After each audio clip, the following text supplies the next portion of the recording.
She called 911 on him because he refused to let her onto his property. What she didn't know?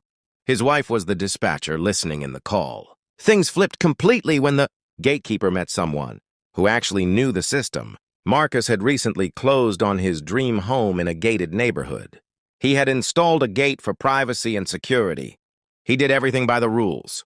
The rules, however, were ignored by HOA board member, commonly referred to as Karen, who believed she should have access at all times, regardless of permission.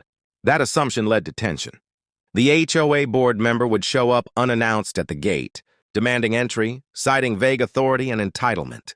Marcus politely refused. His right to control who enters his private property was clear, but Karen insisted. She considered herself above the boundary lines. One day she pushed too far. She arrived, requested entry. Marcus denied it, citing his security protocols and property rights. Karen, frustrated, called 911, claiming an emergency or trespassing. But Marcus stayed calm. He wasn't going to give in through panic or aggression. Unknown to Karen, Marcus's wife, Marissa, worked as a dispatcher for the very same 911 line. As the call came in, she recognized the request. She listened to her husband's name, the location, and the tone. She knew the rules and what was permissible under law. She recognized the setup, abuse of the system, entitlement masquerading as authority. Marissa used her role to monitor the call.